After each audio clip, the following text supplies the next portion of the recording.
अनुमति है। अनुमति मिलते ही गजानन के चेहरे पर एक कुटिल मुस्कान उभर आई।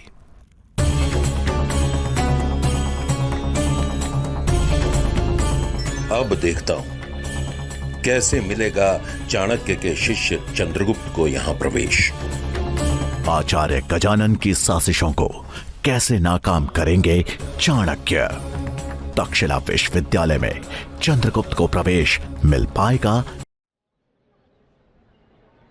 चंद्रगुप्त को द्वार पर बैठे काफी समय हो गया था।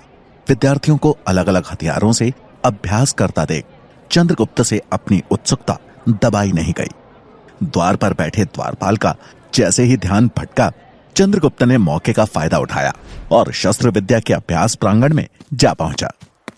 वहां पर कुछ विद्यार्थी लकड़ी की तलवार से तलवारबाजी का अभ्यास कर रहे थे।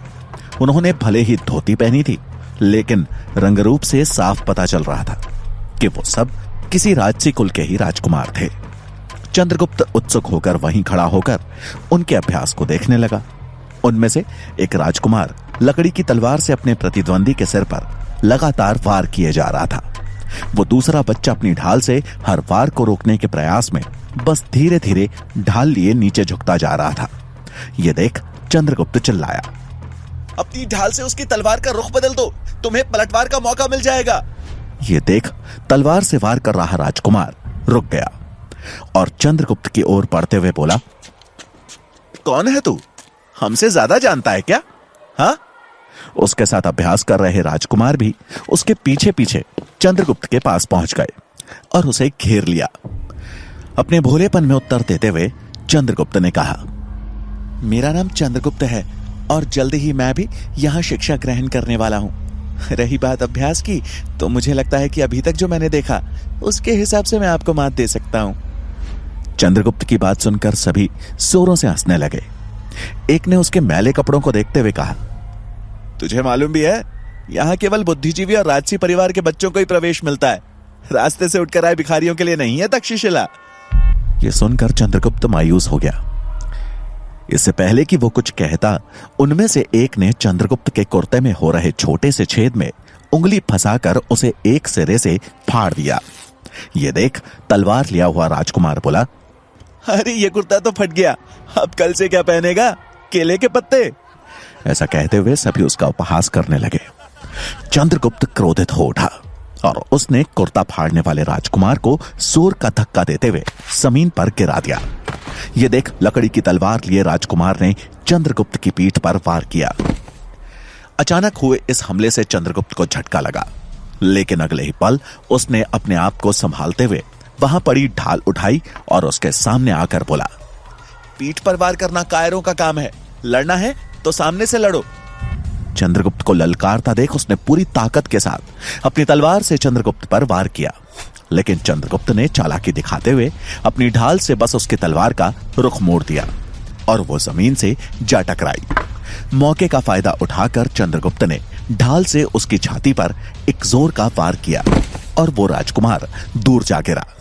यह देखकर सभी राजकुमारों ने तलवार उठाकर चंद्रगुप्त को घेर लिया और उस पर हमला करने के लिए जैसे ही आगे बढ़े, तभी सबके कानों में एक आवाज गूंजी, रुको।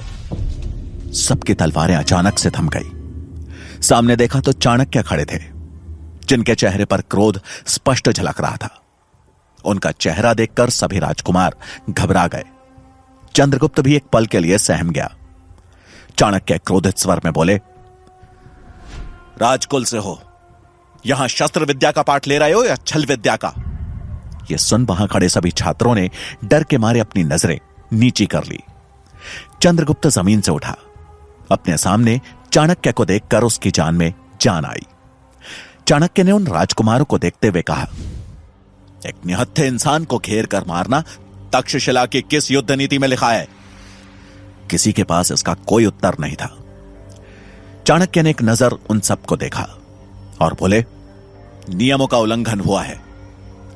चंद्रगुप्त ने बगैर आज्ञा के तक्षशिला के प्रांगण में प्रवेश किया और आप लोगों ने युद्ध नीति का गलत प्रदर्शन करके, इसलिए दंड निश्चित है। चाणक्य का यह क्रोधित रूप चंद्रगुप्त पहली बार देख रहा था। वो और अन्य राजकुमार उनका गुस्सा देखकर डर गए इससे पहले कि चाणक्य कुछ बोलते, उन्हें पीछे से आचार्य गजानन का स्वर सुनाई दिया। आचार्य, अगर आपके साथ आया ये बालक प्रांगण में नहीं आता तो शायद मेरे शिष्यों और इस बालक के बीच टकराव की स्थिति ही उत्पन्न नहीं होती। चाणक्य पीछे मुड़े तो सामने आचार्य गजानन खड़े थे। उन्हें देखते ही वहां खड़े राजकुमारों के चेहरे पर एक संतोष का भाव आ गया। उन्हें लगा कि अब तो आचार्य गजानन उन्हें बचा ही लेंगे। आगे की कहानी जानने के लिए देखें अगला एपिसोड सिर्फ पॉकेट एफएम के यूट्यूब चैनल पर, और चाणक्य के सारे एपिसोड्स को सुनने के लिए डिस्क्रिप्शन में दी लिंक से डाउनलोड करें पॉकेट एफएम ऐप।